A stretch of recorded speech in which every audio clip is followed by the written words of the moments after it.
Thank you,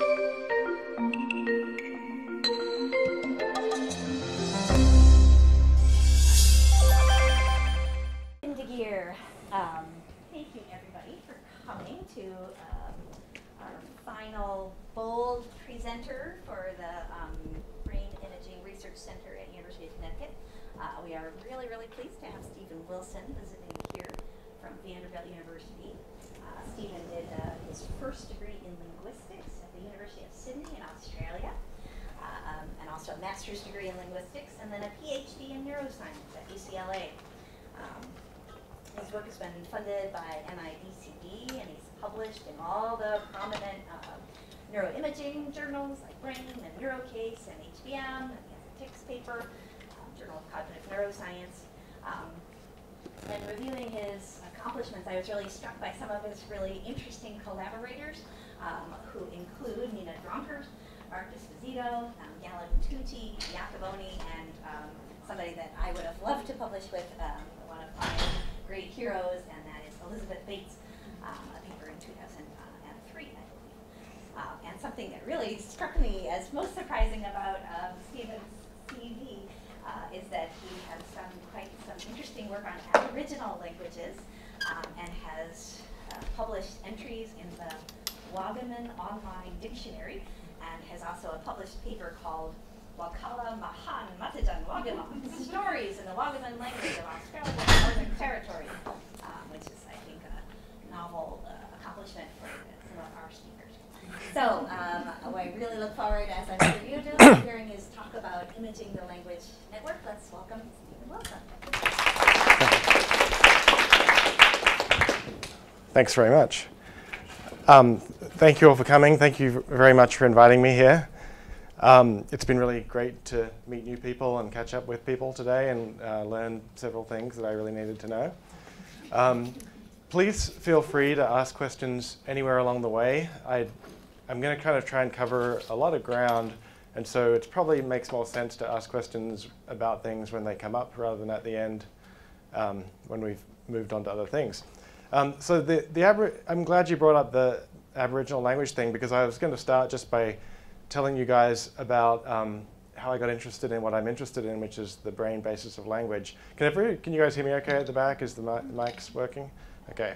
So when I was at the University of Sydney, which I chose based primarily on its architecture, and it looks like that, and one of my teachers came up to me one day and said, "We've got a few $1,000 left in a grant. Do you want to go up to the Northern Territory for the summer and work on this Australian Aboriginal language that's never really been documented?" And I was like, yeah, why not? I've not really got anything else to do. So I did that, and it looked like this, which was excellent preparation for my future position at the University of Arizona. It's actually a very beautiful part of the country. It's up around here in the top end of the Northern Territory. It's not really desert. It's kind of this very tropical. They have the crazy thunderstorms and just beautiful, just beautiful land, Wagaman country. The name of the language that I worked on is called Wagaman.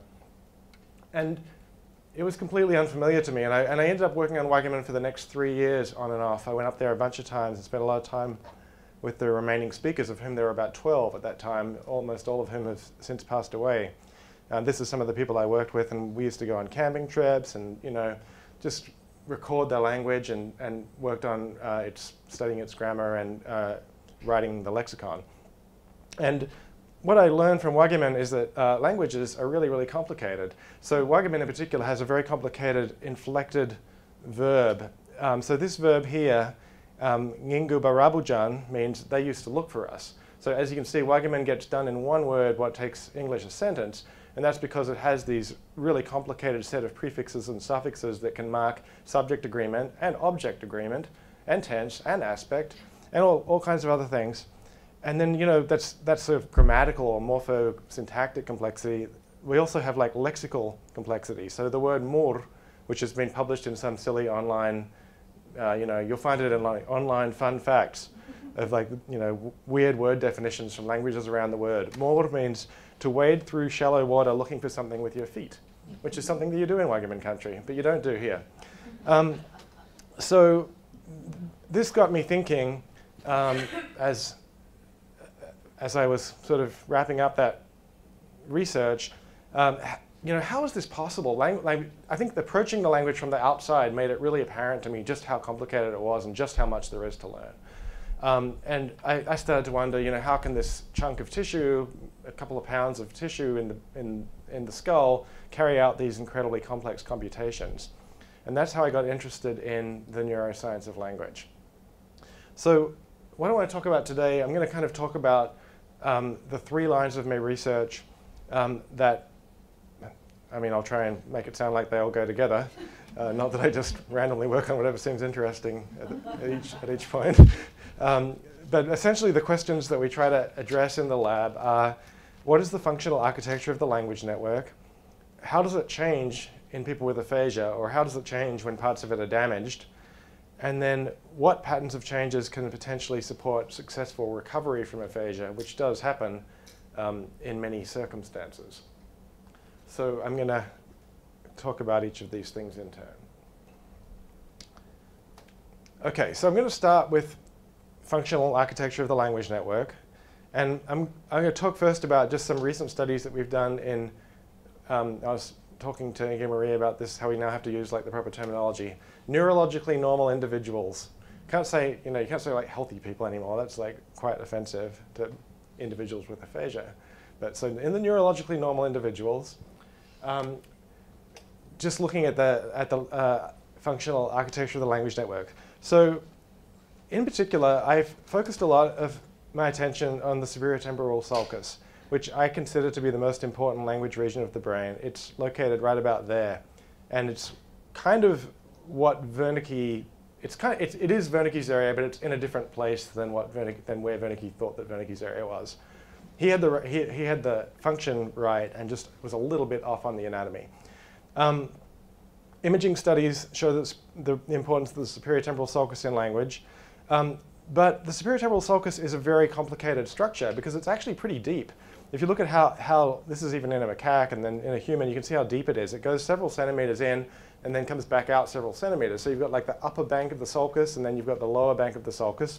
There's a massive amount of neural tissue buried in that sulcus. And as you can see, it has many different parts. And this is monkey work. There's at least, in this diagram, there are 7 different divisions, and they all have completely different patterns of connectivity and presumably different functions. So it's kind of unsatisfying just to say that the STS is an important region for language. I was really interested in delving deeper into that. I mean, no pun intended. But it's really hard to do that with it's hard to do it with any methodology, and especially with, fMRI is probably the one with the best shot, but it's hard with fMRI because there are these draining veins that run through the STS. And here's a picture of a draining vein on susceptibility weighted imaging. You see it running right through the sulcus. And draining veins are a real problem for imaging because that's where most of our signal comes from. So bold signal comes from capillaries and veins, but it really predominantly comes from veins unless you do something about it. The veins are just much bigger. And so like if there's a vein running through the sulcus, that's where you're going to see the signal. You're going to see it in the middle of the sulcus. So we wanted to, first of all, do a little bit of technical development to kind of try and address this question. So our overall approach was to localize language using a fairly traditional approach, but then to do what's called hypercapnia normalization, which is a fancy word for getting people to breathe on a schedule and then looking at the way that their breathing modulates the blood oxygen level dependent signal, because that can be used to correct for these things, because it basically gives you a global measure of sort of hemodynamic responsivity. And so veins are going to have very high hemodynamic responsivity. And if we can measure that, we can then factor it out. We can also identify veins using susceptibility weighted imaging and mask them out that way too. So we have a couple of different strategies that we're going to take to kind of downplay the influence of veins and get to look at things that are not in the sulcus. So here's the language localizer. It's very simple. Let me see if the sound's still working. Oh, maybe I'm not allowed to press that with this special cursor thing.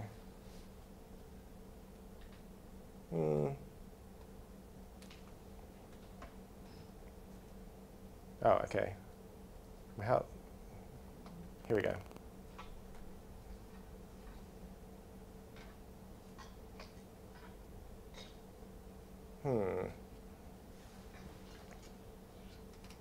mean, it's not important for this. Maybe it's just not hooked up to anything. I mean, maybe these little things don't mean anything. I mean, I know that I tried the video before, and videos work, so that's okay. Okay, so basically, you listen to Ford's language, like normal speech. It's an audiobook for teens. And then reverse speech, so that's an acoustic control, and then we compare between the two. That's a very typical language localizer, and we do sparse sampling in this study. And so with that, we see that this is now an individual subject. You can see that activation follows the superior temporal sulcus, or STS, as we would expect, but most of it is actually in the STS, also as we would expect, problematically. So see there, for instance, there's an activation, but it's like right in the sulcus. So that's not really very informative as to like which of those 7 regions it might be in, because there's actually nothing, there should be nothing in the sulcus. So then we do our hypercapnic normalization. I'm not going to go into all the details of this, but we basically like get that cerebrovascular reactivity measure and divide by it. And the person kind of breathes in time with this bowl that goes up and down on a waveform, and then they hold their breath, and we can get the whole brain breath hold response. And that's what the response to breath hold looks like. So that's basically, you see everything that could have potentially responded to bold, and the magnitude of it is how much it can potentially respond to the same breath hold. So notice how that blip that came up in our functional image is very bright on this image. So that is a vein, and it has a very high response to breath hold.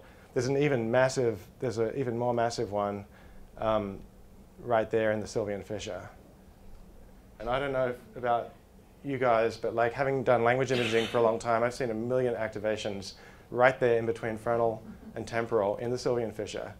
And the authors interpret these as frontal or temporal depending on the nature of their hypothesis. But what they really are is this massive draining vein that runs down through the Sylvian fissure. Don't put that on the recording.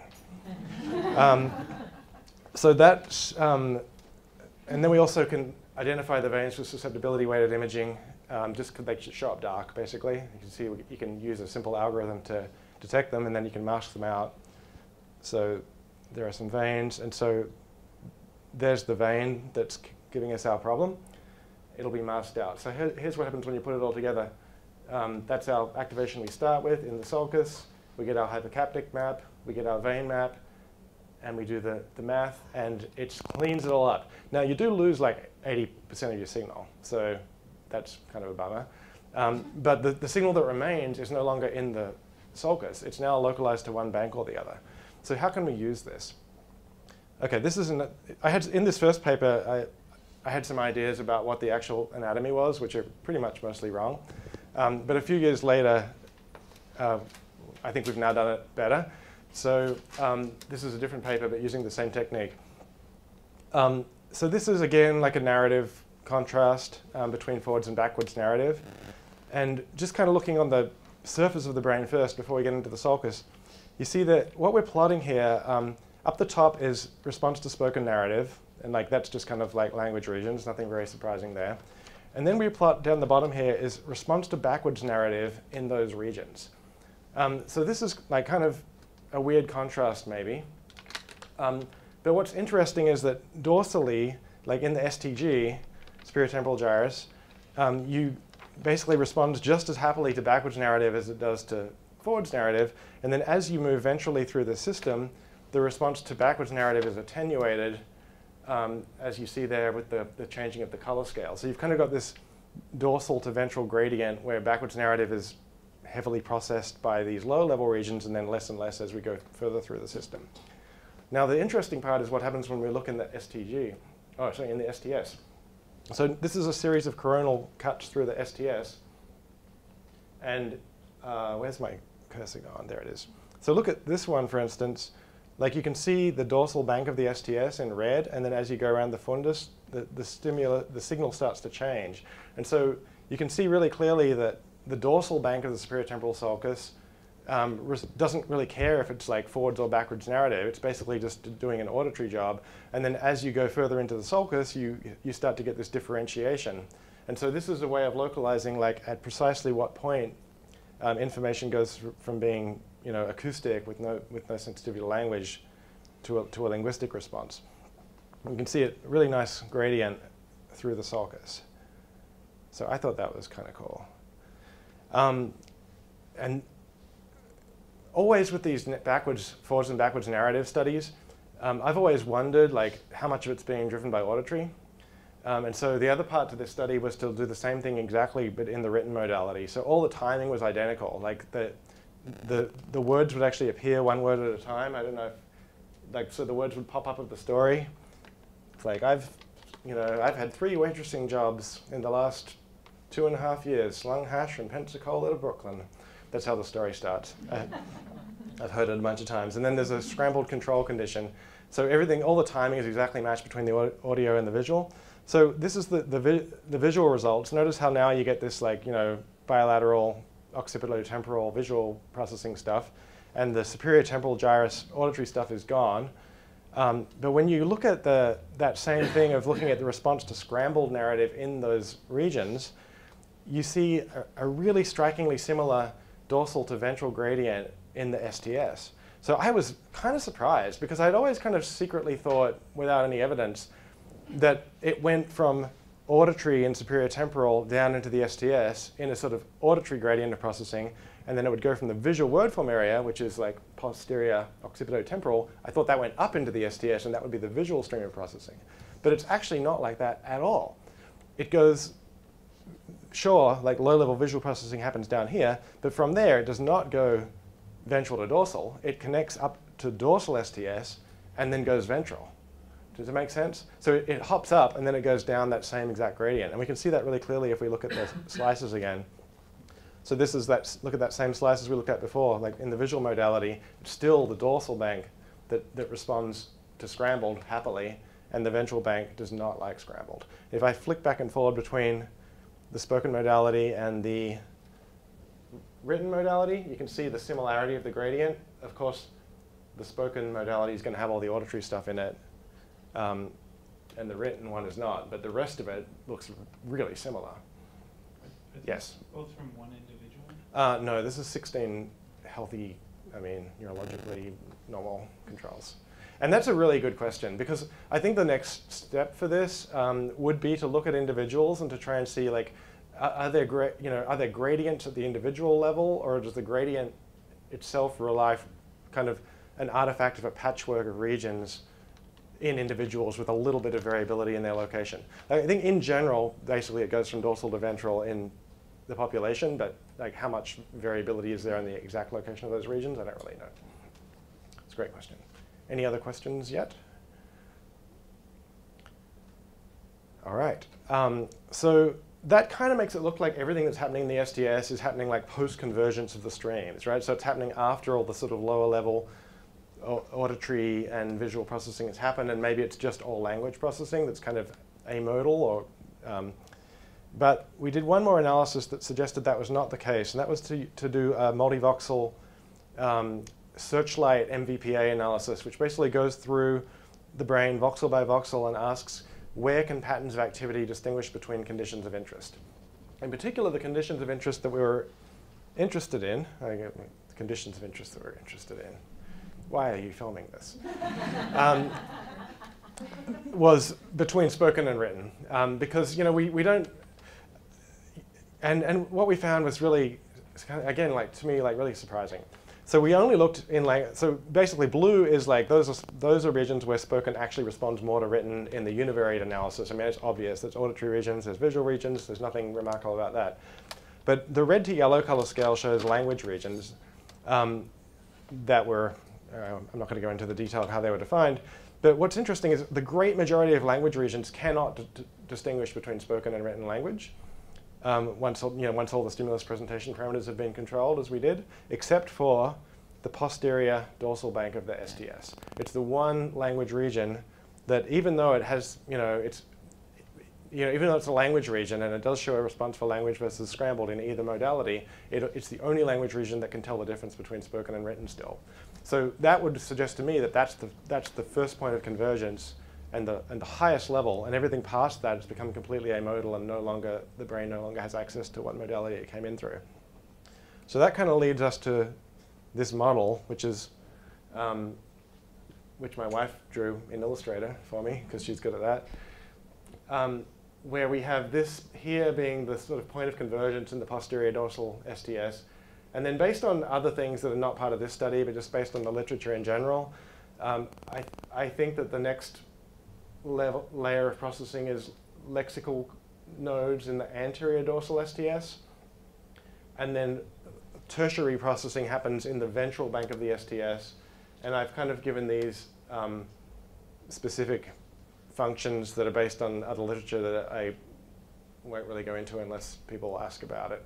But the general idea here is that we've got this kind of 3 stages of processing from posterior to anterior and then into the ventral bank.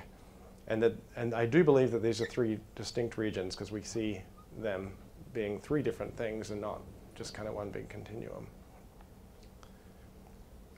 Any questions? Okay.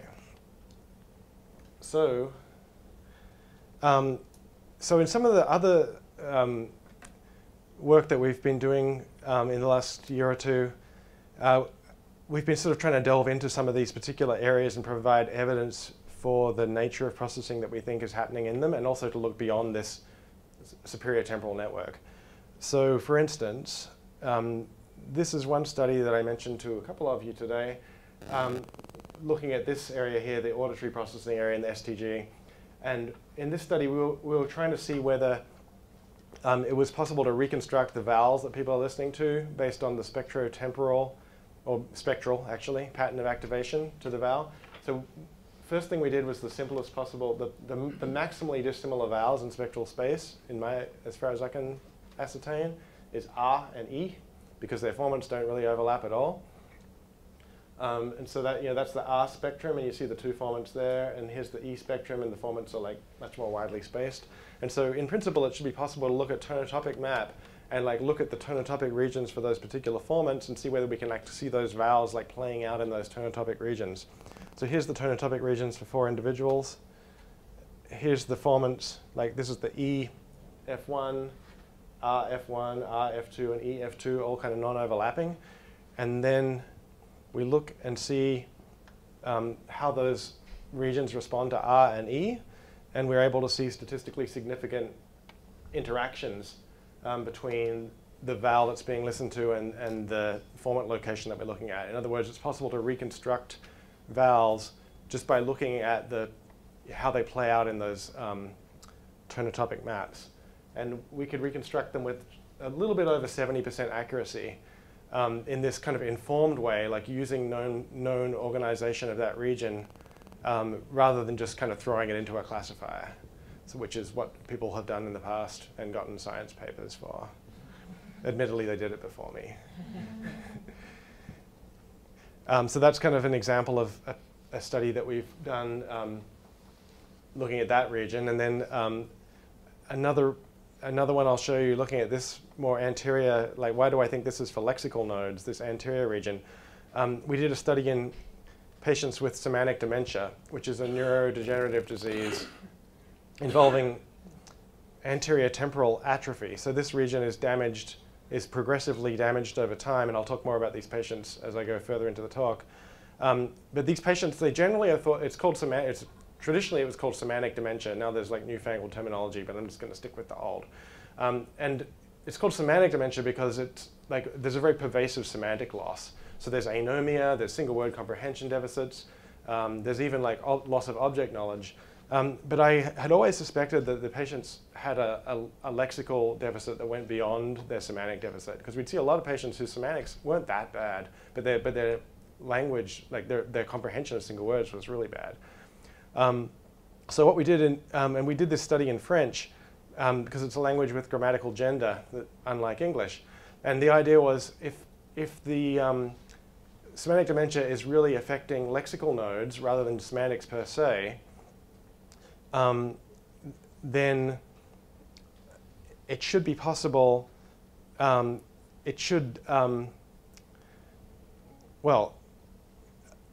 patients should retain the grammatical gender for some items that they're unable to name. If it's a, does that make sense? I'm not sure if I'm reconstructing my logic. But that's basically what we found, is that when patients were unable to name for some objects that patients were unable to name, they still retained access to the grammatical gender, suggesting that it was not actually a semantic breakdown, but was at a later stage of lexical access. So that's that's one of the sources of evidence for this being a lexical kind of lemma-like representation in that anterior dorsal bank. I'm going to skip that study because I do have to skip some slides along the way because I have too many. So if you see them just flit by, it's a feature, not a bug. So I've been talking about temporal lobe and how I think it's the most important.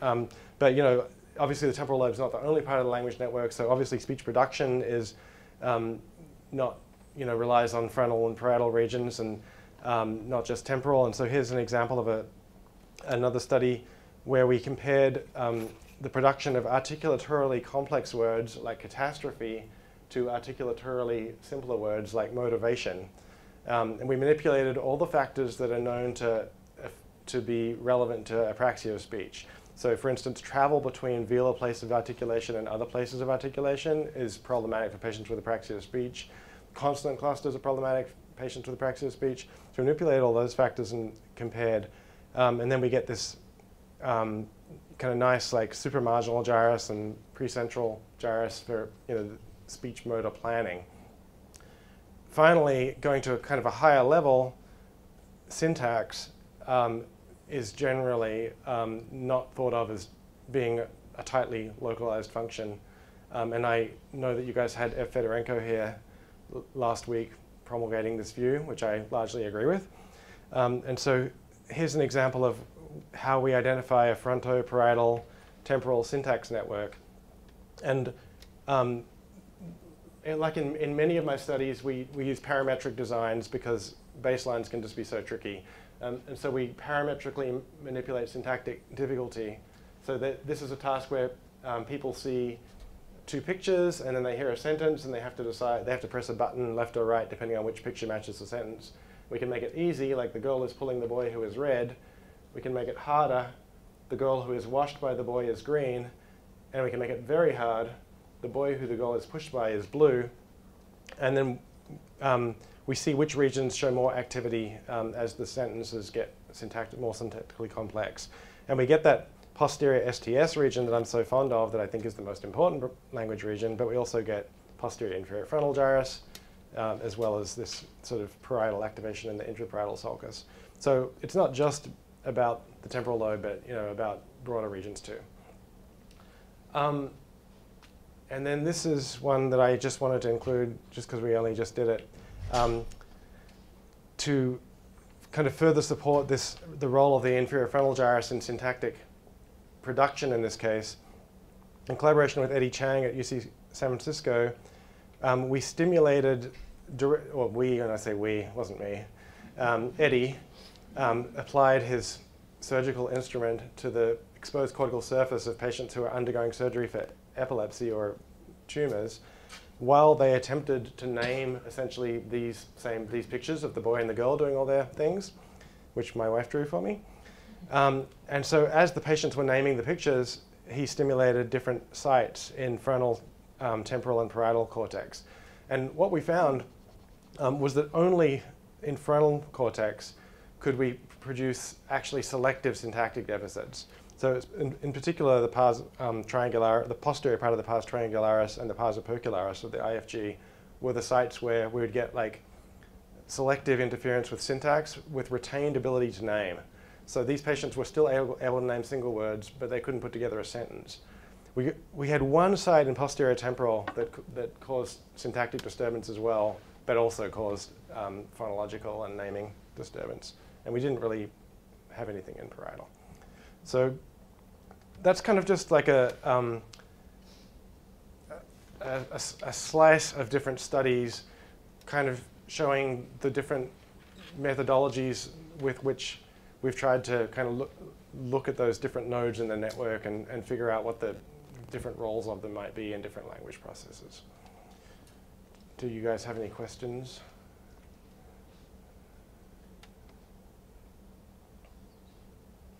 Do you just want clarification questions? Sure. Any questions? Yeah, definitely any questions. Okay. So for the STS map that you have, I asked you about this morning, but I'm just thinking about like the stuff from Eddie Chang's lab from 2014, where they had electrodes that went across, I think, essentially the whole breadth of this area that they found to be sensitive to phonetic. No? Yeah, no, only the blue area, right? So, Okay, all right. so this line here is the dorsal lip of the STS. Yeah. So this part here is exposed to the surface. So that's where they record from. Okay. And all this stuff that's within this banana-shaped thing is all buried Okay. in the sulcus. And so they can't see any of that.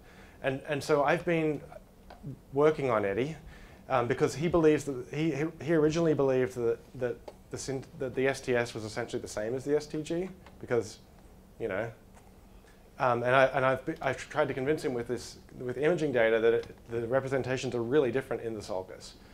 And I'm glad to say that I think he has come around on that. So, you know, now he admits that he doesn't know what's happening in the sulcus because they can't reach it with their electrodes. So that's kind of like, you know, like their methodology is so much better in so many ways, like with its spatial resolution and its temporal resolution. But the one thing that we have that they don't have is that we can see below in the sulci. And this is good because especially when all the interesting stuff is happening in the sulcus, it's like, okay, my method isn't so bad after all. Yeah. Still trying to work through the bit about the dorsal bank of the STS. You mentioned that it was responsive both to forward and backward speech, and also that it's a region that can discriminate between written speech and or written language and speech. And I guess I'm trying to get a sense of why it is that it's responding to all of these, but you're also saying it can discriminate. I'm just having trouble working through that. Yeah, I kind of left out some steps of reasoning. So I think that if you think about a model like trace or a similar model in the visual domain, you have like essentially like mappings from phonemes or graphemes onto phonological forms, and even if you give a model like that a non-word, it will certainly and I kind of consider scrambled to be non-words because you can report the phonemes even in backward speech. So if you give a model like that a non-word, it actually will send activation to the phonological forms. And so that's more or less why I think, and even as far as the lemmas themselves, even though no lemma will be selected, it will send activation trying to find a lemma that matches, but not return a result. So that's kind of broadly the way why I think that the scrambled forms would activate those kind of representations. But as for the anterior-posterior difference, I mean, because of English phonological orthography not really being one-to-one, an area that represents word forms in both modalities, it seems plausible that it would be able to distinguish between modalities because they're not identical. But once you get to lemmas, they are really modality free. And so that's kind of why I think that an area that that can't discriminate spoken and written, like the first level where that would be true would be lemma. So I don't know if that answers the question. Yeah, so I mean, it seems like the posterior part of the dorsal bank is maybe more something to do with bottom-up activation of phonological forms. Yeah, I do. Yes, I think so. Although I mean, I guess I don't really know how top-down information would play back through the system. Yeah. I don't know where that interaction would take place. Everywhere. Everywhere. So I guess I'm following up some on Sahil's question. I'm curious in hearing more on exactly what it means for the regions that are sort of discriminating between spoken language and written language.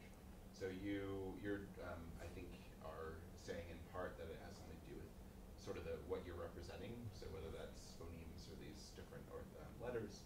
But I also think, you know, in spoken language, for example, you're inferring information about the talker's social identity or about their individual, like who they are, things like that. And it's sort of unclear that you have analogies to that in written language. So what do you think is going on that's actually discriminating between these two? Yeah, that's a great point. There were some hints in our data, which I have now forgotten the nature of, and that the right hemisphere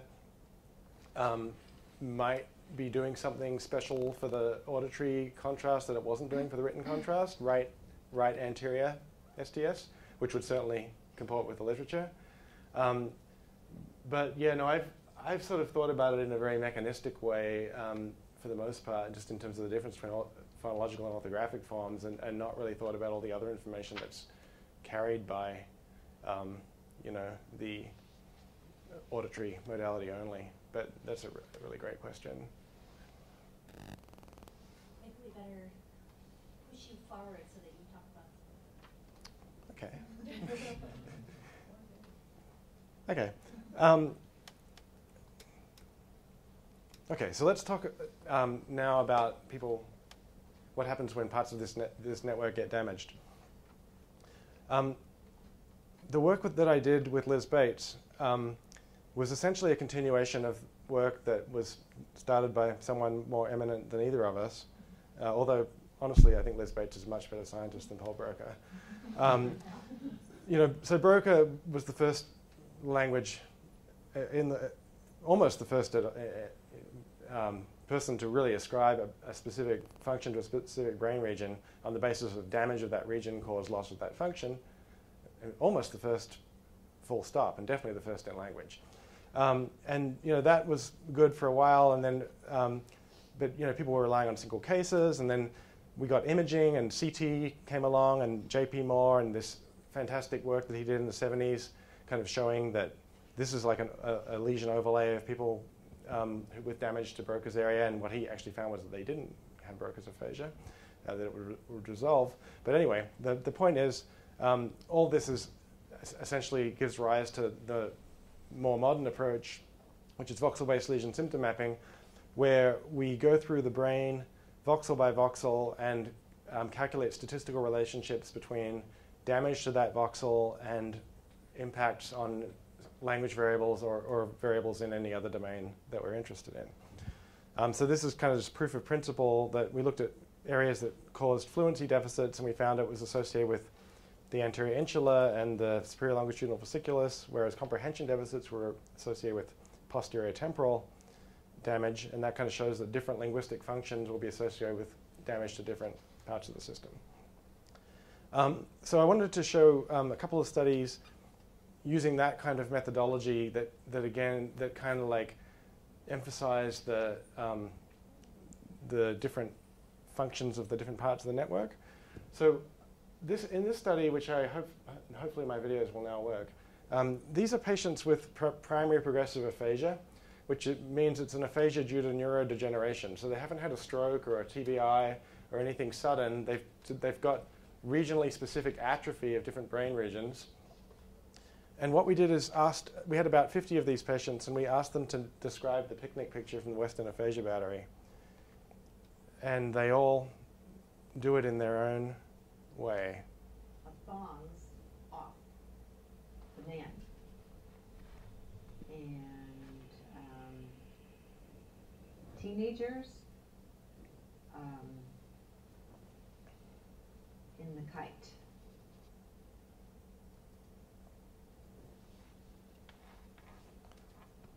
So that I'm going to contrast her with the other gentleman.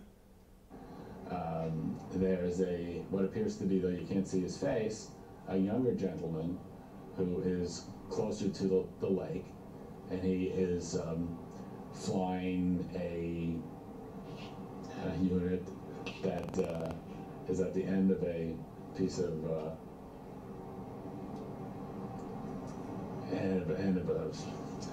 yeah, it's flying it, so he can control it. Okay, so you can see how this is kind of very remarkable to me still, even though I've been looking at these video clips for years, how selective the language deficits can be in PPA. Like the way we normally think of a degenerative disease is just like it's just like a free-for-all, and like why would that be useful for cognitive neuroscience? It turns out it's not a free-for-all at all. In the early stages of these diseases, the deficits are very selective. So in the first case, we saw a really pure agrammatism the First Lady is basically unable to construct any sentence whatsoever. Her motor speech is fine. Her word retrieval is fine.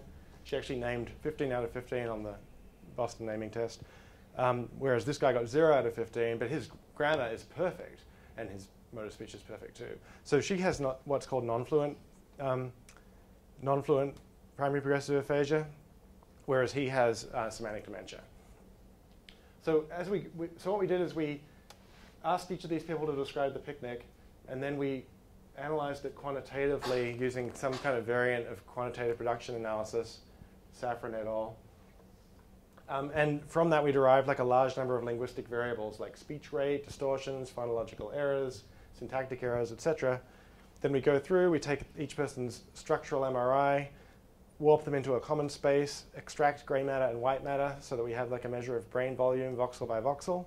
And then we go through voxel by voxel and correlate the amount of brain tissue with each one of those language measures to see in which voxels is atrophy predictive of different kinds of language deficits. And what we found was that different aspects of fluency were linked with atrophy of distinct brain regions. So speech rate, which is kind of a very generic measure of fluency, is pretty much associated with atrophy of all the language network, at least the production part of it. But if we look at things that are more specific, like syntactic measures, like the number of errors that you make, which is in red, or the number of, when that's a bad thing, or the number of embeddings that you make, so complex embedded clauses, which is a good thing, they both give the same answer, which is that inferior frontal atrophy is associated with changes in those measures. More errors, less complex clauses. In contrast, lexical measures, like increased number of pronouns relative to nouns, increased number of verbs relative to nouns, using higher frequency nouns, are all associated with anterior temporal atrophy. And in terms of like speech sound errors, distortions, where you don't quite hit the phoneme right, are associated with frontal parietal white matter atrophy, whereas phonological paraphasias, which sound identical to the untrained ear, have a completely different neural correlate, which is superior temporal gyrus.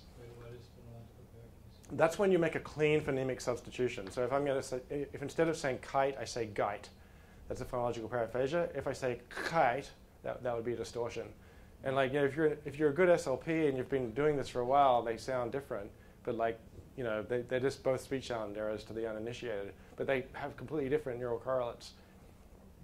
So this is kind of cool. It shows how like structural, this is voxel-based morphometry, which is kind of the same thing as voxel-based lesion symptom mapping, but with continuous measures of brain damage instead of categorical. It shows us how we can probe that network. We also did this recently with patients who had surgical aphasia after surgery. So with Eddie Chang, we test people before surgery, and they're mostly pretty good. A handful of people have aphasia, but most are fine. Then they get some part of their left temporal, not temporal, anywhere, like anywhere in the left hemisphere gets removed. And this is fluency, but you could look at any variable. As you can see, like a lot of people have deficits 2 to 3 days after surgery, and then most of them get pretty well better by a month, which is really surprising and mysterious. So this 2 to 3 day point, we found that 71% of people had aphasia. And you might sort of think, oh, you know, they just had surgery, they're out of it, they're on all these drugs and whatnot. But again, it's not true, because the nature of the aphasias is very specific and very directly related to the resective site. So when anterior temporal areas were removed, we saw naming deficits. When posterior STG was removed, we saw repetition deficits. Inferior frontal, we saw fluency deficits. And again, it kind of maps onto the other methodologies and gives the same picture. But the nice thing about this is it's kind of like it's an instantaneous thing, you know. So with PPA, primary progressive aphasia, you know, you're looking at a long drawn-out process that has, you know, these underlying, you know, things going on with proteins. Whereas here, you know, it's very like, you know, you just take that out and then you see what happens, and so you get this sort of clean sampling of like small controlled removals of different brain areas, and then people get better. I don't know why. Are you talking about a variety of ages of people and all temporal lobe resections? This was temporal, frontal, and parietal resection, and so this could be any left hemisphere resection. And any age? 110 patients, any age. They range from, they're all, I think, adults, but they were probably mean age was in the 40s. And size, I'm sure, varies from person to person. Yeah, the size varied. And everybody is recovering pretty well? Most people recover really well. So that's fluency, that's repetition, that's naming is the thing. Naming is the only thing that doesn't fully recover, but everything else recovers pretty well. Yeah, Roland. What's information content? That's a WAB, Western Aphasia Battery summary measure that is really hard to interpret, and so I'm just going to pretend it doesn't exist. So, in the first part of your talk, you showed us, you talked about distributed syntax, right? Frontal and temporal. But if you go back to your previous slide, we see a very different picture. Yeah. So, are you going to tell us which one's right? Yes. Okay, good. It's not this one. So syntax is interesting because the lesion story and the imaging story are different. But I'll show you some more direct comparison between that in just a moment. Yeah, definitely. We didn't get any. Well, the Western Aphasia Battery doesn't have any good syntax measure, so we don't have any syntax result here. Yes. Do you have anything to say about the people who do better post-surgery than they did pre-surgery? That doesn't really happen.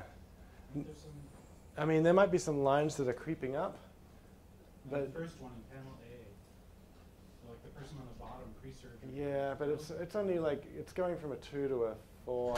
I'm not sure if it's. Then post-surgery, but 1 month. Oh, I see. Yeah, then they. Okay, so what really matters is the first 2 months. So okay, so I mean, no, okay, I mean in the few individuals that show that kind of pattern, it's easy to imagine some kind of things that could have been happening. Maybe this person had a tumor that was kind of pressing out surrounding areas and causing a wider area of dysfunction than the tumor itself, and then the tumor is removed, and then they do better pretty quickly.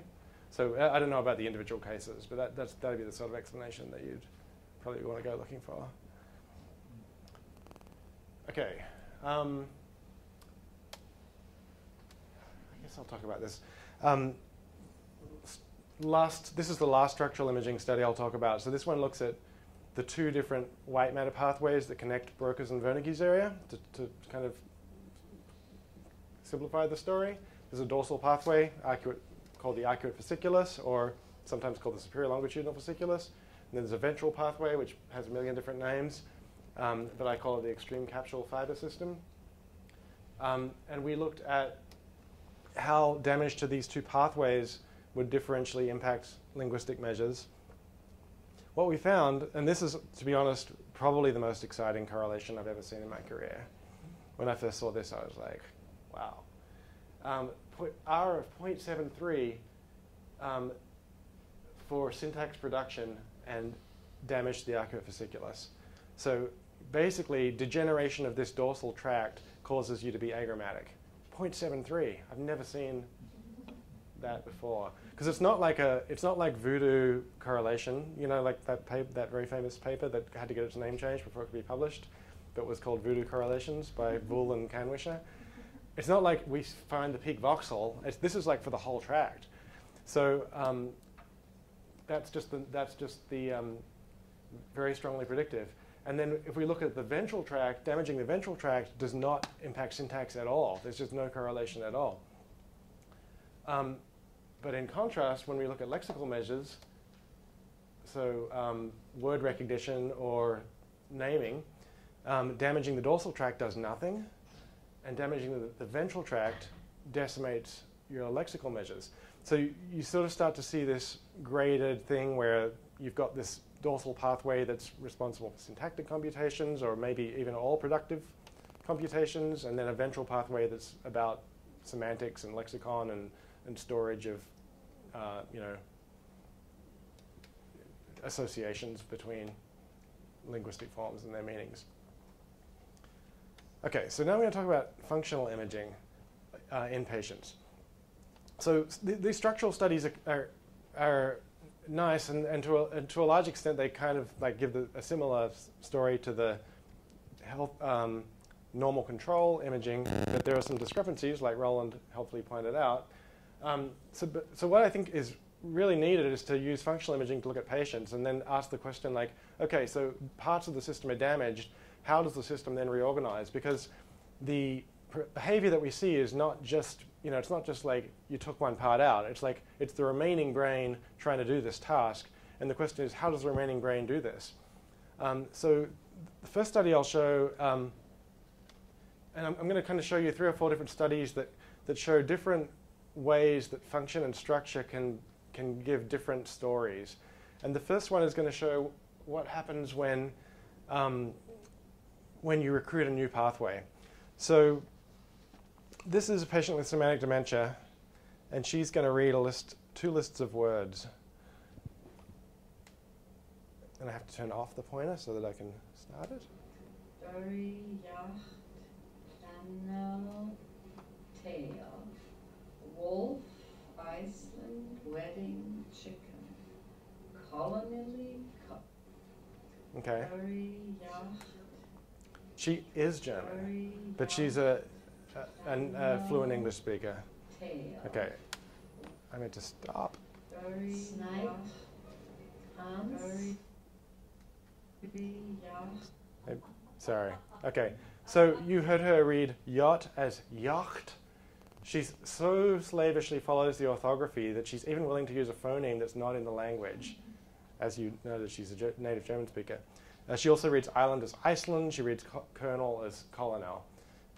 Let's see how she does with pseudo words. Snipe, Hans, poach, snowed. Okay, she does an excellent job with pseudo words.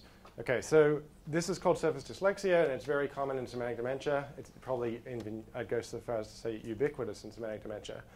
And it kind of, I think we're probably all, it's kind of obvious that this is evidence that we have 2 ways that we can read words in English. One is like a sublexical route, where you go from orthography to phonology via productive process, or there's a whole word route where you rely on associations or idiosyncratic associations. And in semantic dementia, the whole word route is damaged, forcing reliance on the sublexical route. Now, I would hypothesize that the whole word route is essentially temporal or ventral, and the sublexical route is essentially parietal and dorsal. And we can use functional imaging in semantic dementia to test that hypothesis. So our hypothesis is that when this bottom root is damaged, we have to rely more on the top root, leading to the phenomenon of surface dyslexia. So we had people with semantic dementia reading words aloud that were either regular or exception words, and they also different frequency, because these patients make errors on the low frequency words, but they do okay with the high frequency words. Here's their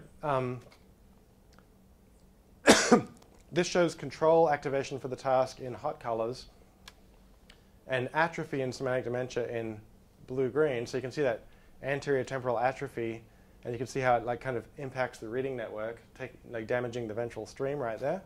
Oh, you can't see right there because I didn't click this little laser pointer. So right there, you see the atrophy kind of impacting the ventral stream, which is then reduced in semantic dementia. But then here's the interesting part. This is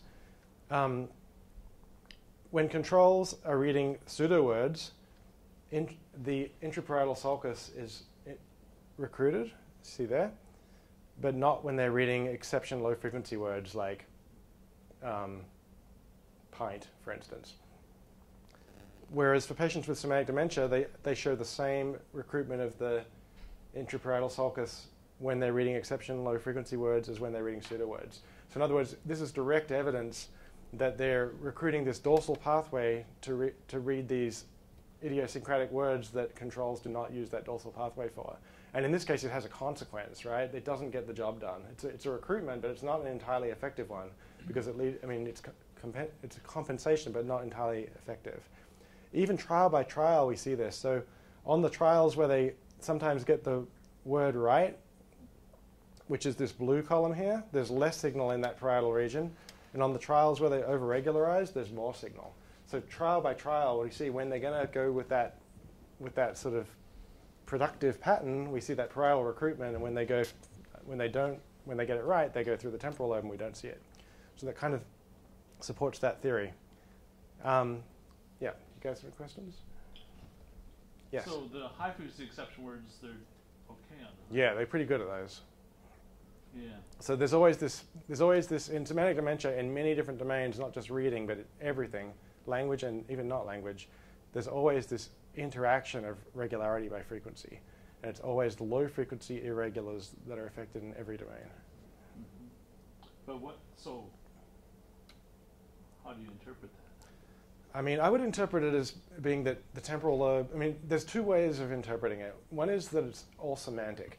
So the temporal lobe stores semantic information. Temporal lobe is damaged. Exception word reading depends on semantic information in a way that regular word reading does not.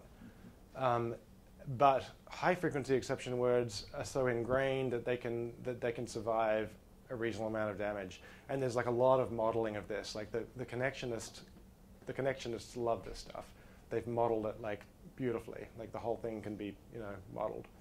The other interpretation is not a semantic one, but just an arbitrary storage explanation. So it could just be that the temporal lobe is responsible for arbitrary links between arbitrary things, and then the rest of the story kind of follows the same. I'm kind of a little bit more in favor of that second explanation. I'm going to skip this one. Okay, this is we're going to come back to these guys now, and we're going to get to address Roland's great question from before. So I argued with imaging that syntax is distributed, and with voxel-based morphometry that it's left inferior frontal. What's the truth? Well, the way that we addressed this was to get these patients with primary aggressive aphasia and do functional imaging on them while they did the same syntactic processing task that I already described. This study took 8 years to run. It took 6 years to collect the data. We have over 50 patients, and 2 years to analyze it, 2008 to 2016. So the whole thing is kind of framed all around a concept which is not immediately obvious why we're going to do it this way, but it's all about like using reaction time as a proxy for syntactic processing. So basically on all of these trials where the patients are hearing sentences and having to choose which picture they go with, the reaction time varies.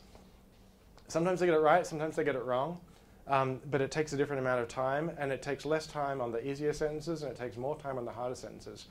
But we consider the reaction time to be a very good proxy for the amount of syntactic processing that was going on. And we actually can show that. So this is just in normal controls in a previous study. These are, at the top here is areas that are modulated by syntactic complexity. So basically just a traditional contrast of syntactically complex sentences to syntactically simpler ones, that same network that I talked about before. And here are the areas that were modulated by trial reaction time while doing a syntactic task. As you can see, they're very similar. And I really think it's critical that it's while doing a syntactic task. I think if you were doing a different task, you'd see a different set of areas modulated by reaction time. That's a control experiment that we really ought to do. But that's kind of the assumption. So what this study is all about is trying to understand the neural basis of successful and unsuccessful syntactic processing. So these patients can all essentially attempt the task. They all give answers, but sometimes the answers are not correct. So this is the behavioral data. And I'm going to kind of do a split half analysis just to kind of give you the sense of the data, but we don't really do the stats this way. The stats are all done with regression. Essentially, we have 7 conditions of syntactic complexity. Controls are really good at them all, except for that last one, which is ridiculously hard. Then we split our patients into 2 groups, just for the purpose of demonstration. The patients that are pretty good at syntax, they actually, they do almost as well as the controls. They're just like falling off a little bit here, but they're pretty good. And then here's the patients who are essentially agrammatic, or their syntax is impaired. You see this kind of fall off. This is short sentences and long sentences in blue and red, but that doesn't come into anything at all. So you can see this kind of decline as the sentences get more complex. But look at this reaction time. what's really interesting is the reaction times, even though these guys are a bit slower than these guys, the pattern of reaction time as a function of complexity is identical. So that's really important. It shows that everybody is kind of like allocating resources to these sentences in the same way. Like at some level, even the patients that are agrammatic know that the hard sentences are hard and that they ought to spend more time. And then they come up with an answer, and their answer is wrong.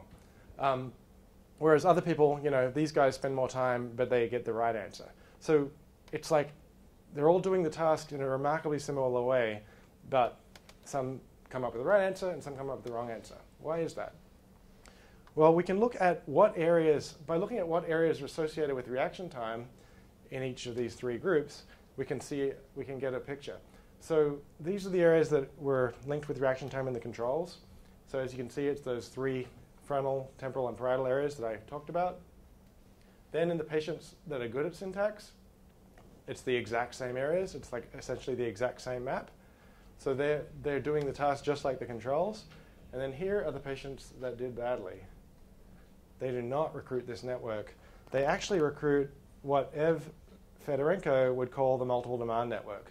So they are trying to do this task, which is a language task, while using a general purpose network that is not a language, that's not sufficient to give the right result. Right? So the important thing is they're still trying to do the task. They've still got that same reaction time variability, but they're using different regions, and those regions are leading to, and not capable of processing syntax.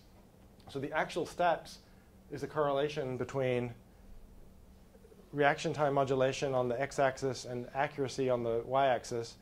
And as you can see, the controls, they're all accurate, and they all essentially, and this is for posterior temporal, but the same graph would look similar for the other areas. The controls have activation there, and with the patients, they have activation there when they're going to be good at it, and they don't. And the patients that are not good at it do not activate that region. So this, to me, that's my best guess at the syntax network. I consider this to be a more. This is what I think it's really about, and what this shows is the discrepancy between the structural data and the functional data, right? So now we're showing the structural data in blue-green. So that's where atrophy predicts syntactic processing deficits. And that's that tract that we showed as responsible for syntactic processing deficits, the dorsal tract. But then the red-yellow is the functional correlates of all that. So the idea is that you have atrophy in part of the network, and it just kind of like percolates through the rest of the network, causing a functional deficit that's much more widespread. So it might be that the original source of the deficit is that frontal atrophy, but the effect of that throughout the network is such that the entire network ends up being dysfunctional. Roland. Okay, but you showed people who had atrophy in that posterior temporal region as well, right? Yeah, some patients have atrophy there. Right, and their pattern deficits what was their pattern? Patients that have, they tend to perform, well, I mean, they're not as bad as people with the frontal atrophy. They're not great at the task necessarily, but it doesn't come up in this whole brain voxel-based morphometry analysis. It shows frontal.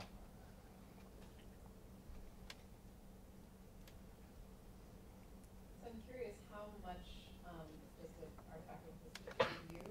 To me, it seems you have two functional clusters that are really well connected by the arcuate. Is that really true? Nah. No, right. It's just a pretty picture. Don't trust imaging data too much. I mean, you know that.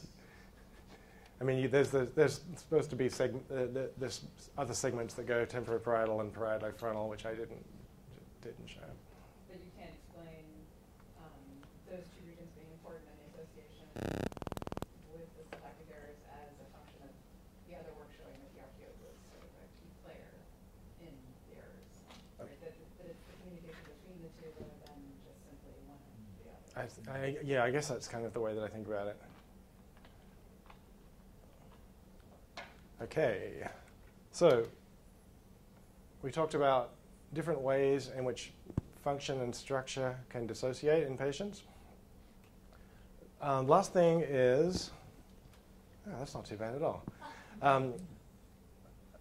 What patterns of changes support successful recovery? So far I've been talking about primary progressive aphasia, where like recovery is actually not usually what happens. It's a progressive degenerative disease, and patients just, they get worse and worse. But mostly in the last few years I've been working on stroke, which is kind of more pleasant of a population to work with because people are generally getting better. But they're getting better at but they're not all getting better. They're getting better at different rates. Some people show only a little. So this kind of shows time on this axis and trajectories of recovery on this axis. There's just hypothetical data showing that there's different rates of recovery. Like regardless of where you start out, you're always going to get somewhat better. But like some people are going to get a lot better, and some people are only getting a little bit better.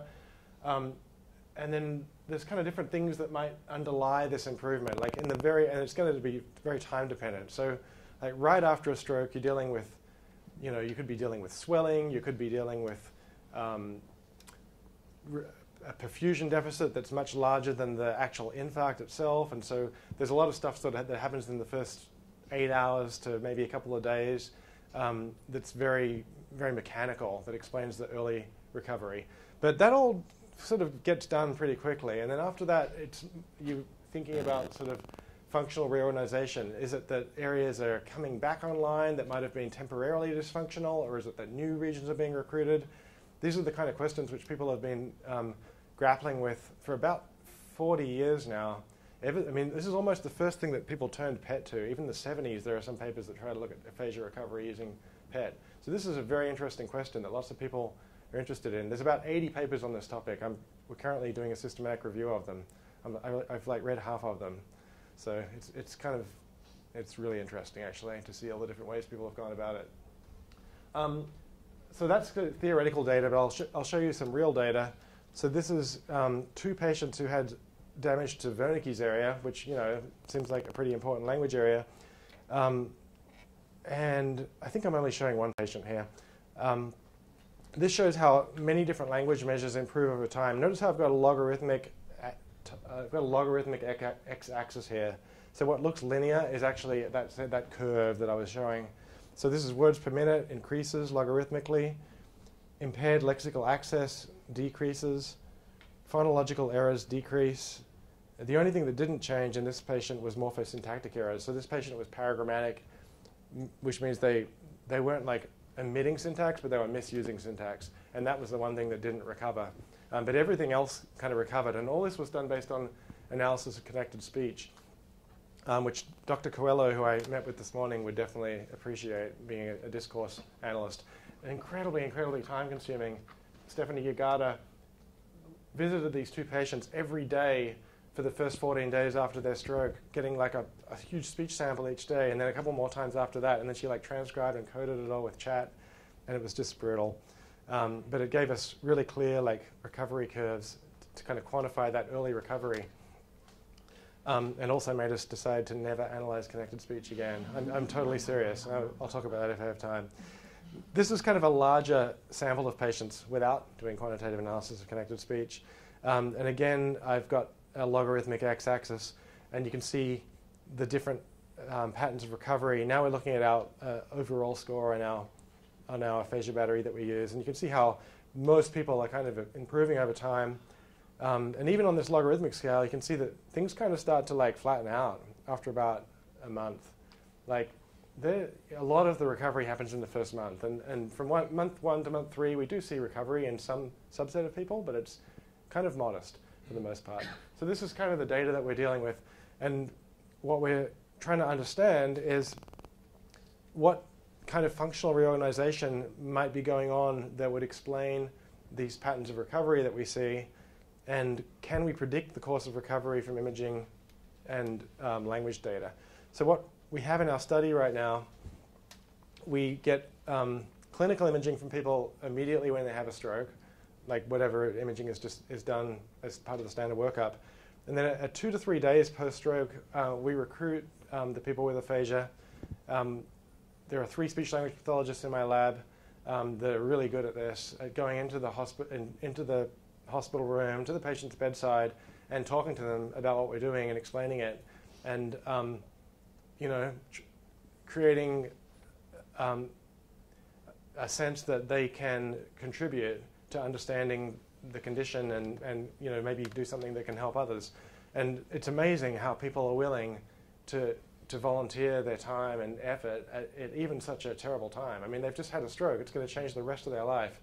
But 90% of these people are signing up to do our research study, which is just amazing to me. I hope that I would do the same if I were in their shoes. So we recruit them in 2 to 3 days, and we test their language. But we don't scan them at that point, because that's just like really a nightmare logistically. We bring them back at 1 month, 3 months, and 12 months, and then at each of those points we test their language again and scan them using functional and structural MRI, and try to then correlate the changes in neural measures with changes in language measures. And then we're going to use, ultimately we're planning to use machine learning to kind of infer the relationships between these sort of very high-dimensional data sets, like high-dimensional imaging data and high-dimensional language data. We're not there yet, although that's not what I say in my progress reports. So we test language using what we call the quick aphasia battery, which we designed for this research context. We found that the existing aphasia batteries, like the Western aphasia battery and the Boston diagnostic, which I love. I hate the Western aphasia battery. I love the Boston, but neither of them is feasible at the bedside. Even the short versions are really quite long. These patients, we've got to be in and out. Like we've got to do so many other things with them: demographics, metal screening, consent, history. We have to test language in like 15 minutes.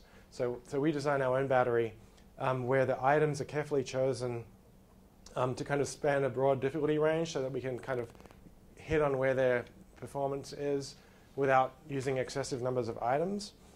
And then we did validate our battery against the Western aphasia battery, and it shows really good concurrent validity with respect to the WAB, although like I said, I'm not a big fan of the WAB. But anyway, I also wanted to mention just briefly, I guess I'm trying to keep this an imaging talk, but I kind of talk a little bit about aphasia. That we sort of, project we did looking at quantitative analysis of connected speech made me think that this is just not the right way to go. And then I thought more broadly about like how do we analyze connected speech in aphasia? I mean, there's basically 2 ways. You have these sort of very simple profiles like the one in the BDAE where you kind of like pick on a scale and rate some variables, and there are issues with that. There's major issues of inter-rater reliability, especially with people that didn't design it. Or you can do quantitative analysis, and this is like chat coding of a person with aphasia, and it's very time consuming and it requires a lot of expertise. And so both of those approaches have real downsides. And what we thought about was, well, what about like the way that people rate motor speech? Because in motor speech, people have an auditory perceptual approach to rating motor speech, but the difference is that it's not based on only a small handful of dimensions, which kind of presuppose what's important, like in the BDAU or the WAB. They actually rate like a very large number of dimensions, like maybe 30 or 40 different dimensions. And it turns out that sort of multi-dimensional data is very predictive of etiology. So you can do like kind of factor analyses and stuff. And this was done back in 1969 by Darley, Aronson, and Brown, and it's still used today to rate motor speech. So we thought, I wonder if we could do that for aphasia. And we defined 27 different features of aphasic speech that are common and vary among people with aphasia. And they're listed there, things like anomia, abandoned utterances, empty speech, semantic paraphasias, phonemic paraphasias. If you don't understand what all these things are, that's totally fine. The gist is, these are the things that people with aphasia do that make their speech aphasic in different ways. And so we're going to take each of those 27 things and rate them all on the same 5-point scale from not present, mild, moderate, marked, or severe. So this takes about 10 minutes per patient instead of like hours, which is what the other approach took. And what we found is we can do this with pretty good inter-rater reliability. So we had good or excellent inter-rater reliability for almost all the features. There were a couple that had issues, but by and large, most of them we could get the same. The three of us did it on a whole group of 24 patients, and we basically got the same, more or less the same judgments. We found, and don't even try to look at this. Don't even look at this figure. I'm just going to tell you what it means. It means that we had really good concurrent validity with quantitative analysis. So this was data that we took from Aphasia Bank, which is a resource that's available to all aphasia researchers and clinicians, and it already has had that horrible, laborious transcription and coding done. So we just took their transcription and coding, calculated summary measures, so we calculated the quantitative measures that we would have calculated if it had been our own data, and instead we just took theirs, and then we correlated it with our qualitative measures, and it correlates like really highly. So we can basically replicate that extremely time-consuming analysis in only about 10 minutes. And the coolest part of this is that 79% of the variance of our ratings could be explained by just 4 factors in a factor analysis. So in other words, and so we label these factors paraphasia, logopenia, agrammatism, and motor speech. And I'll tell you a little bit about what these are. So paraphasia is kind of the misuse of words and sounds. So things like empty speech, semantic paraphasias, phonemic paraphasias, jargon. This is kind of your sort of stereotypical fluent patient, although non-fluent patients can do this stuff too. So the idea is each person's speech output is some mix of these 4 things, and the way those 4 things mix then kind of plays out in the whole 27 features.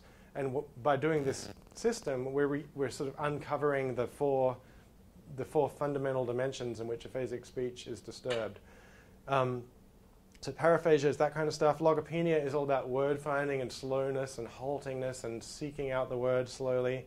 Agrammatism is about using short and simplified utterances, emitting bound morphemes, emitting function words. And motor speech, you have reduced rate, you have apraxia of speech, your targets are unclear, et cetera, et cetera.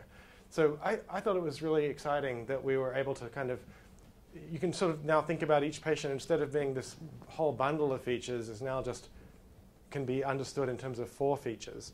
So for instance, here's our 24 patients. Here's a person with Broca's aphasia. They don't have a lot of paraphasia. They don't have a logopenia. They do have agrammatism, and they do have motor speech. Here's another person with Broca's aphasia. They do not have motor speech. They have agrammatism. Here's another person with Broca's aphasia. They are logopenic above all else. And this person is apraxic above all else. So even patients that had the same label stuck on them by the Western Aphasia Battery have really different patterns of connected speech when you look at it this way. And I think this is kind of getting more to like real underlying constructs. So that's kind of the behavior side of our assessment. And now I'm going to talk, last thing I'm going to talk about is the imaging side of our assessment. And specifically the question of how do we identify language regions so that we can study them potentially changing over time. At first, this didn't even seem like a problem that was going to be difficult. You just do a language task, right? But these are people with aphasia, and they're not very good at language tasks. So we tried different things. We tried sentence completion, and we study the same person multiple times and see if we can get the same result each time, test-retest reliability. What we found was that we do not get good test-retest reliability. We tried narrative comprehension, which is widely used in the literature. We do not get good test-retest reliability. Tried picture naming, picture naming is the most obvious and commonly used task. We do not get good test-retest reliability. We get terrible. So all of these things just really didn't work out. We did a study, and just all the things we tried, none of them worked. Two questions. One, is it the same items from test and retest? No, but I don't think that would be a factor. And this is purely, so this is with patients, right? Or is this with intent? So I mean, this paper is about healthy controls, okay. But I think this data is healthy controls too, but the same is true of patients. So, okay, but with normals you have low test. That's the point. Say again? With normal intact people, you have low test-retest reliability. Yeah, exactly. Yeah, even in normals, let alone in patients. Yeah. So these paradigms, they don't have good test-retest reliability. They also don't have great ability to identify language regions in some cases. So for instance, picture naming, it gives very bilateral activations, all the sensory motor stuff. So what we did is and this is really interesting because talking to Inga Marie earlier today, she had converged upon using Jeff Binder's semantic decision task for mapping language in the population that she works with. And I think that is in many ways a great choice of a task. Semantic decision has excellent test-retest reliability and excellent validity, and that's why it's used for pre-surgical language mapping by people that are really good at what they do, like Jeff Binder. But Jeff Binder's semantic decision task is not doable by people with aphasia. It's too difficult. It has very complicated instructions, and it has some task switching involved, and it's basically impossible for them. And I know this because there's people that have used it and reported behavioral data, which is a chance, even on the control condition. That's awkward. So what we did is basically modify Jeff Binder's general approach and created an adaptive semantic matching task where the task is conceptually simple, but we can make the items as easy or difficult as they need to be for each individual. So the patient just has to press a button if the two things match. So it could be two words, in this case calendar, date. You press the button because they go together in some sense. This is the control condition with symbols. You press a button if they are identical. And both of these things can get easier or harder depending on how the patient performs. So if they are severe aphasia, they're going to get items like cat, dog. If it's a mild aphasia, they're going to get items like catastrophe, upheaval. And even healthy controls are going to be very challenged by this task. So everybody's going to be performing at the same level where they're right at the edge of their competence and really working hard and just driving their language network. And then same in the perceptual task. It's going to adapt to be just quite hard, just the same level of difficulty. So we do that with adaptive staircase. So during the scan, these two things are kind of happening simultaneously. They're interleaved with one another in a block design. But each task, like every time the patient gets an error, it gets made easier, and then they get them right, and it gets made harder. And so we keep them at that right level. We do that by manipulating a lot of things: frequency, concreteness, length, age of acquisition, and also the rate of presentation. People can do this task. This is the people with aphasia. Except for one person that was only a little bit above chance, we studied 16 people with aphasia, and 15 of them were essentially in the range that we would expect theoretically from this adaptive staircase. So they can do the language task, and that's their performance on the perceptual control task. So you can see how they're matched. And it activates left hemisphere frontal and temporal language regions. It does not activate that parietal region. I can get to that, but not today because I don't have enough time. And the right cerebellum, if you care, which matches Binder exactly. And this is the test-retest reliability. So this is 8. Oh, actually, I'll show these. I'm showing 8 people with aphasia. You can see how left hemisphere, right hemisphere at one time and another time. Here's another patient. Here's another patient. Notice how we get really good test-retest reliability. We can see the same thing in the same person. And their idiosyncrasies are reproduced, right? So this is a person that doesn't have temporal activation because they have damage there, and that's reproduced. And here's a person who has right lateralized language. Whether through reorganization or not, I don't know. But again, we can reproduce that. So I'm going to skip that stuff. And get to this last point. So you guys are probably, you're probably hoping that I'm going to show you like the neural correlates of recovery. And I will sort of on the next slide show something. But it's very preliminary, honestly. It's really preliminary. But we learned a lot actually from this methodological study by studying chronic patients, testing test-retest reliability, because this is like the final outcome, right? So these people are chronic. They're at least 1 year post-stroke. This is pretty much how their language is going to end up. And if you look at the 16 patients here and then compare it to the normal group, you can basically, there's a couple of things which really stand out as obvious and important. One is that like language almost never reorganizes to the right hemisphere. Like only one of our 16 patients has right hemisphere language chronically. So if that happens ever, and who knows, maybe they were right to begin with, or maybe they were bilateral to begin with, we just don't know because it's not longitudinal.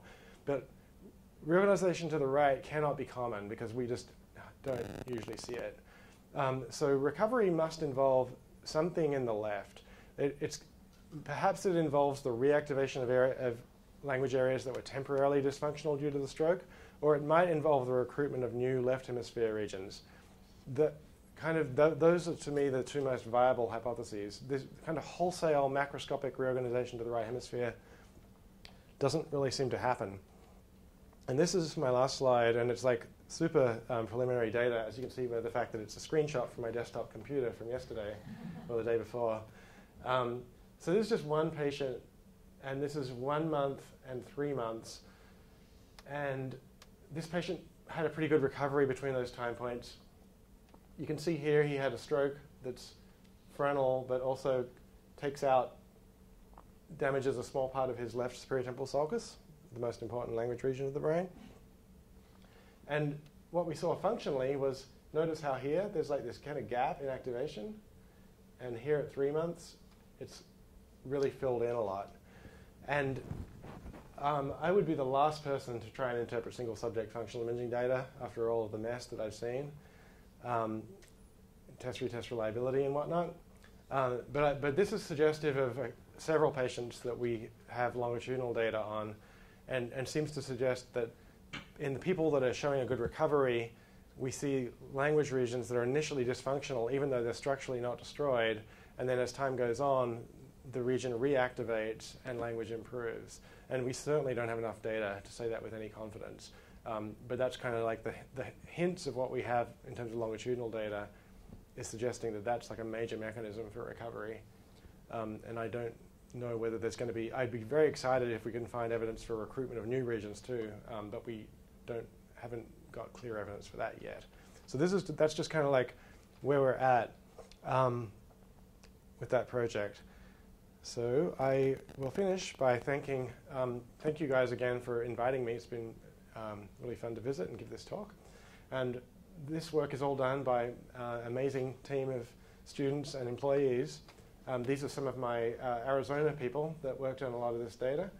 And these are my current lab members at Vanderbilt. Jillian Lacaney and Sarah Schneck on the left are speech-language pathologists that do all the recruitment and testing. They're amazing. Like I would never be able to do what they do. And then on the right are my imaging specialists, Deb Levy and Melody Yen, and they analyze the data and run the scans. I am listed here all the other lab members and collaborators and sources of funding that I'm very grateful for, especially the patients. And all of our materials, like our aphasia battery and our our functional task that runs in MATLAB, are all available, freely available at this website, which I was surprised was available, but it was available, so I got it. aphasialab.org. So thank you very much.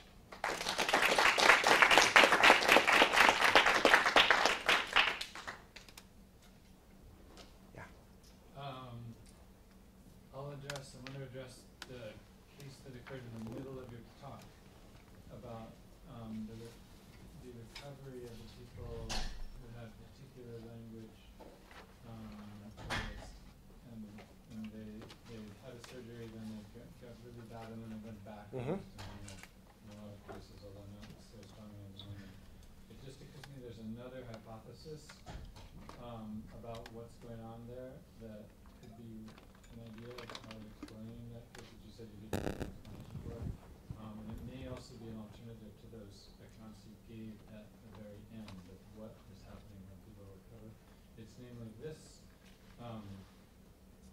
What's happening is that, in fact, it's always very distributed. The processing is fairly spread around different regions of the brain.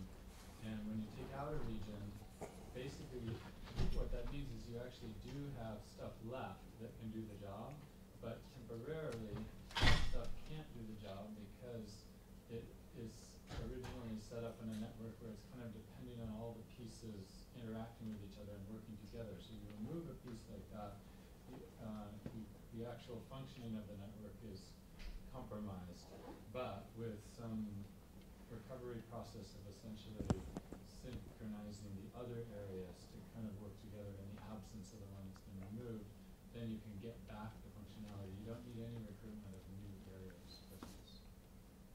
Yeah, I think that's I definitely agree with you that that's like a major contender for a good explanation that would apply to stroke as well.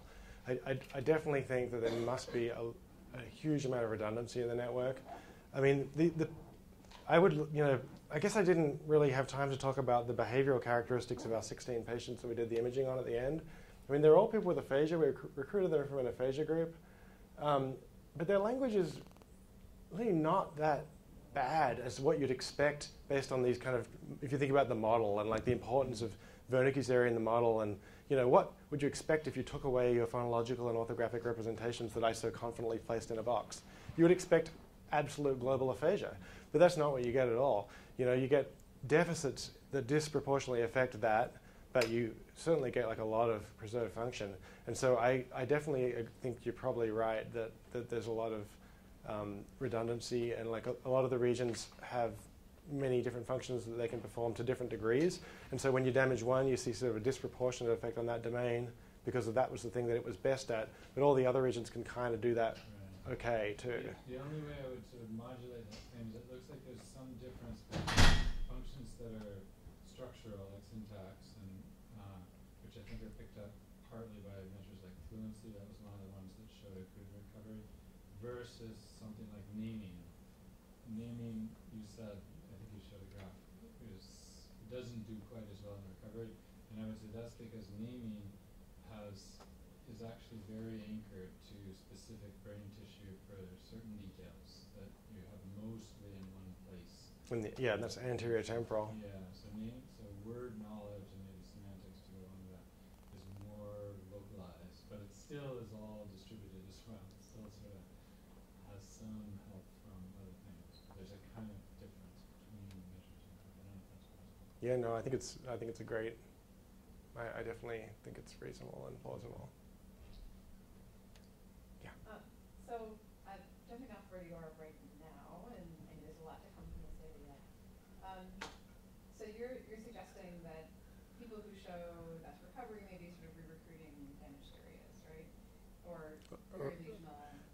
Yeah, they might be damaged for a little while, but they're not fundamentally destroyed. Right. So I think that seems very sensible. But that's not the sort of stereotypical chronic aphasia case, right?